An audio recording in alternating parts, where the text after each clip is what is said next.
Alright, now that I finished reviewing the Indiana Jones trilogy, you can check that out after this video. I thought I'd bring it back to the Disney vault, and as we're working our way slowly through all the Disney animated movies, the next one up I think is one that's been fairly underrated in recent years, and maybe one of the sweetest love stories Disney ever made.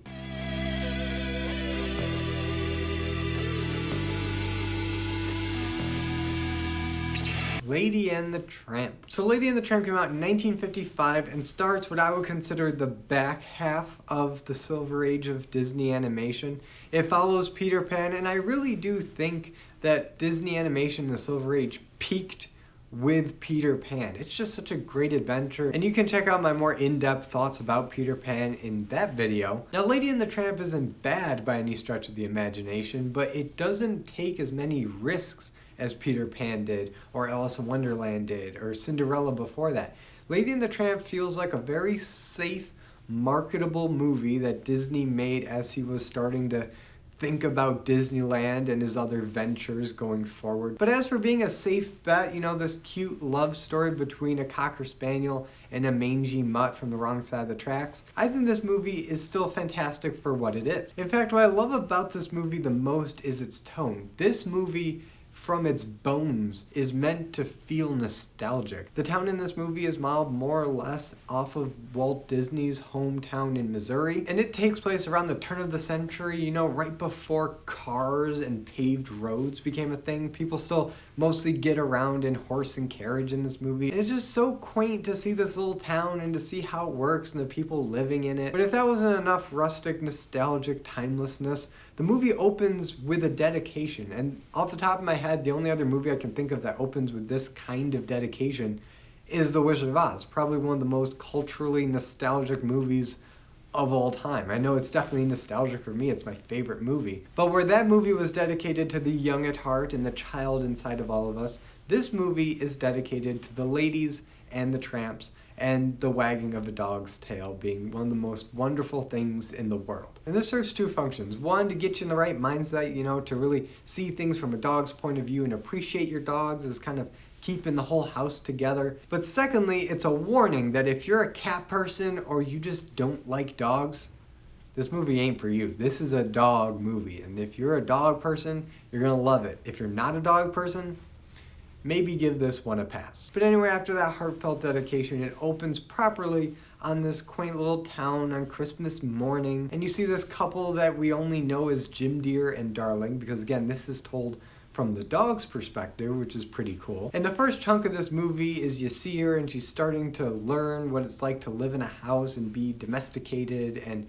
really just have her way with her owners. You know, she cries and whines until she's allowed to go up into their bedroom and sleep on their bed, which I guess she has done from that point until the present day. But then very quickly after that, we're introduced to a couple other dogs in this neighborhood, Jacques and Trusty, who are kind of like the dog equivalent of the Odd Couple. And everything seems nice until we're introduced to the Tramp. And when we're introduced to the Tramp, it's a very good introduction. We see the train tracks, it's kind of run down. The train itself just looks like the sad older brother of Casey Jr. And we see the Tramp sleeping in these crates, and he wakes up. And I guess here's a good time to talk about the stellar character animation in this movie. This movie really nails character movement and anthropomorphization of animals, where they still look like animals and they still more or less act like animals, but you can definitely read human traits and human personality and human gestures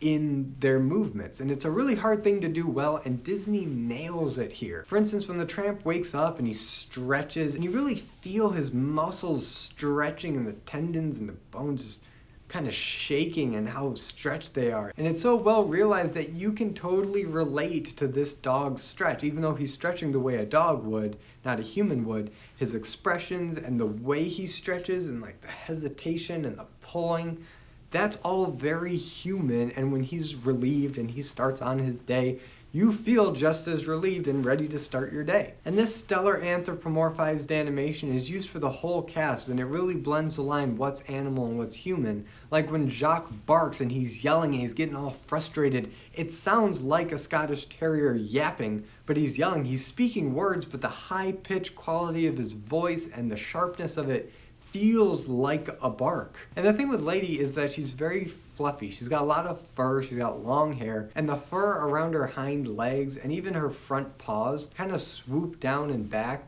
to kind of mirror a dress or a skirt that you would associate with a lady. But also her ears, the way they hang and the way they kind of go over her shoulder, kind of mirror hair. So again, kind of bringing human elements into this character design. And Lady is voiced by Barbara Light, who you may recognize as the voice of the Blue Fairy Merryweather from Sleeping Beauty. But she's got a very interesting tone in her voice, and her voice, while you can still recognize it as Merryweather's voice, it doesn't sound nearly as bitter or harsh or raspy as her voice in that movie. It has a much more sweet and innocent quality to it that kind of reminds me of Donna Reed from It's a Wonderful Life, mixed with some Annette Funicello. But even the most tranquil of circumstances can't last forever, because Jim Deere and Darling have a baby boy.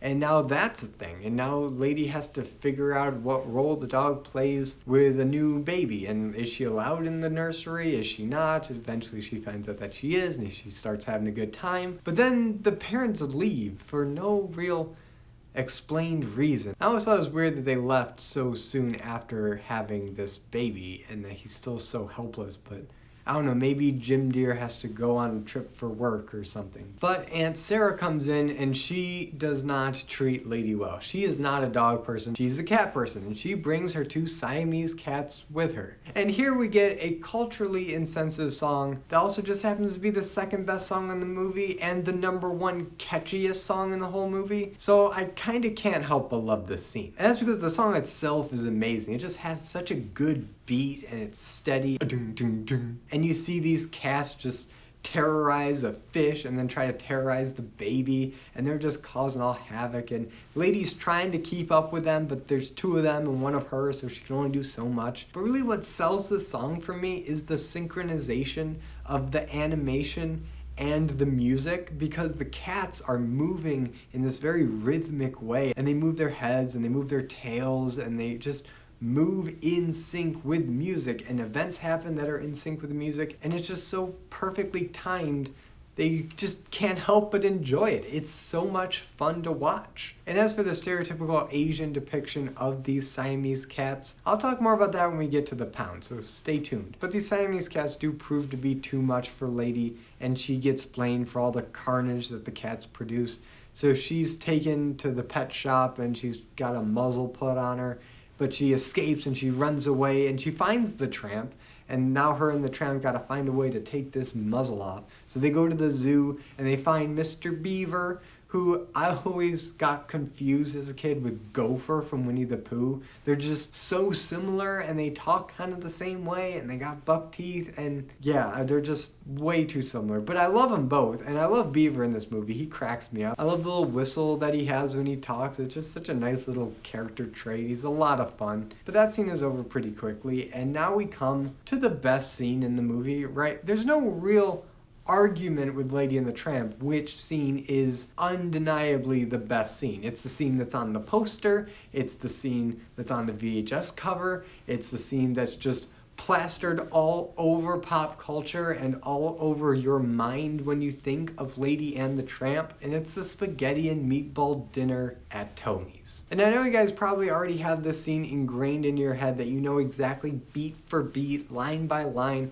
how the scene goes, but I thought I'd take this opportunity just to explain why it works and why Disney chooses to keep reminding you about the scene every chance it gets. And it works because at the end of the day, it's just really, really romantic. Like, it's romantic in the way that Hallmark wishes it could be romantic. And obviously a lot of that is because of the animation, the way that they've animated these 2 dogs sitting at this table, looking at each other, looking at their food, looking away from each other, feeling embarrassed, and then of course the romantic spaghetti kiss. But what really works about that kiss isn't the kiss itself or the kind of wistful look that they have leading up to it. It's when Lady pulls away and she blushes and she kind of looks back at him and smiles. It's such a human reaction that these animators captured, and they didn't make her blush in the normal cartoony way where, you know, the cheeks get a little rosy. But no, the actual character model stays the same. There's no redness in the face at all.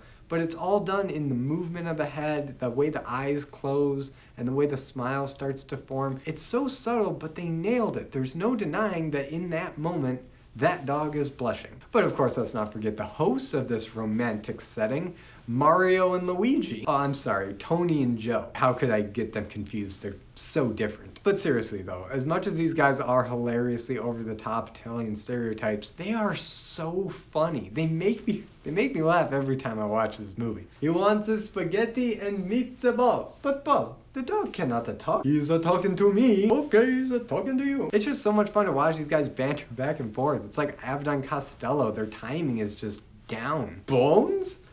Bones! But this next thing is what really ties this scene together. And it's the song. Bella Notte. I don't speak Italian. And this song is just lovely. It's so sweet and romantic. It sets the mood right. And really, you could pair anything, like anything, no matter how stupid or benign or just static or unromantic, with this music, and it would immediately feel romantic. But I will say, there is a point where this song kind of starts going on for a little too long. And I think it's when it stops being sung by Tony and Joe and starts being sung by like the disembodied voice of Walt Disney Records. And I always had mixed feelings about this because while the visuals of them kind of going on a date and doing romantic couple things and ending up falling asleep together is cute and it's romantic and it fits the tone and it is necessary to establish their falling in love and that it's not just one date that did it. They kind of went to the park and they did some other things. So in that way, it's more believable. But if I'm being honest, in that first half, the emotion just hits you so hard that I start tearing up every time I watch it. It's just so great. And I don't know, maybe I'm just getting sappy as I get older, but it's really sweet and it's really effective. But in that second half, I just don't have that same kind of visceral emotional response that I have in the first half. But now it's the next day and the sun is shining and they're together and she's thinking that she should be going home now. And on their way home, they chase some chickens just for the fun of it. And she gets captured by the dog catcher and she gets taken to the pound. And she meets Peg, played by Peggy Lee, you know, the famous singer of the time, and the other strays that inhabit the pound. And this is a good scene because it shows the reality of dogs in the pound and it's sad and it gets pretty dark at times, really. Like there's a scene where you see the shadow of this dog being happily taken through the one-way door, taking the long walk. And the tone in this pound is very much like a jail cell. All the dogs are covered in shadow stripes that make it look like they're wearing, you know, classic prisoner uniforms. And like I said earlier, the long walk, death row. And it just has that prison feel. But what's really worth talking about here is the surprising amount of cultural diversity in this movie. This is a very diverse movie for 1950s Disney standards. Because in this pound, you've got your American dogs, you know, you got Lady and you got Peg, but then you've got a British Bulldog, you've got a Siberian Husky, you've got a Chihuahua, you got a Dachshund, and yes, they are given the voice and accent of the country that they're most associated with. So it does bring in this very diverse flavor where we're just not getting a whole bunch of American accents. We're getting all these other countries represented too. And that's not even including Tony and Joe, the Italians, Jacques, the Scottish Terrier, or the Siamese cats. And it's because of this breadth of diversity why I hesitate to just label the Siamese cats racist, because all these other nationalities are represented too in similar stereotypical, cartoony, whatever you want to call it, depictions. But Lady doesn't last too long in this pound. She gets out pretty quickly on account of her license, her collar. And it's here we come to the climax of the movie, the battle with the rat. And it's this really nasty looking rat that Lady has been chasing out of the house for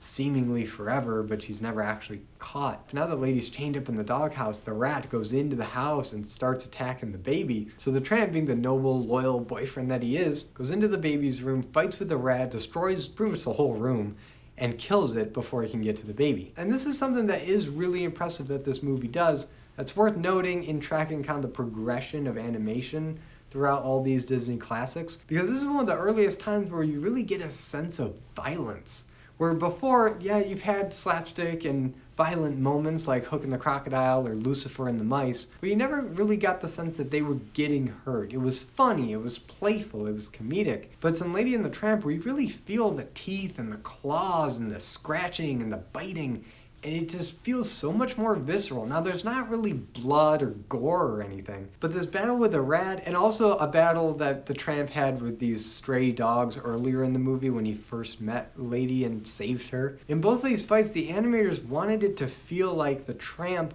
was the underdog. That even though in the script it says that the Tramp wins on both accounts, he wanted to give the other party, be it the rat or the junkyard dogs, every opportunity to get the upper hand on the Tramp to make it more intense. So that's not just a straightforward attack and kill and defeat. There's some push and pull, there's some tension, there's some drama, there's stakes, and there's more of a back and forth between the characters. And that's a really important development. I'm so glad that this movie does it because it makes everything feel more intense and more real. But if you haven't guessed already, this movie has a happy ending. Lady and the Tramp get together and they have a bunch of puppies, but before they can do that, Tramp needs to be rescued one more time by Lady, kind of reciprocating the time when Lady was rescued by the Tramp earlier in the movie. And it's here where the movie takes yet another surprisingly dark turn, where Trusty, the bloodhound, and Jacques are going after him. They're tracking down this dog catcher wagon. And Trusty, in an act of such bravery and dedication and loyalty and all the good things that a dog should be, sacrifices his life and jumps in front of the cart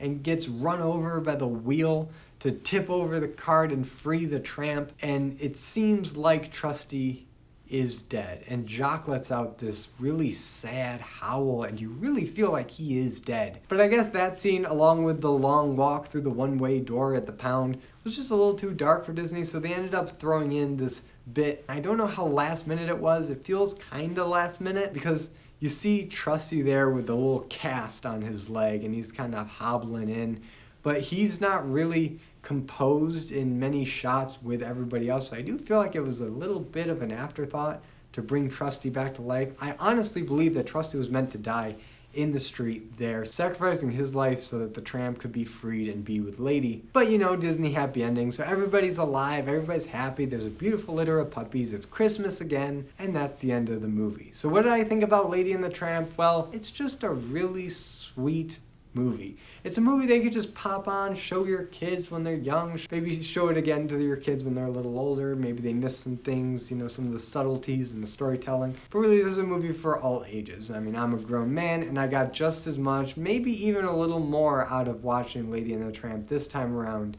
than I did the last time. But now I turn it over to you guys. What do you think about Lady and the Tramp? Do you like it? Are you a dog person, cat person, whatever you think, let me know in the comments. And if you like this video, be sure to give it a like and subscribe for more content and hit the notification bell to be notified every time I upload a video. And as always, I'm Colby. This is my nerdy talk, and I'll see you in the next video.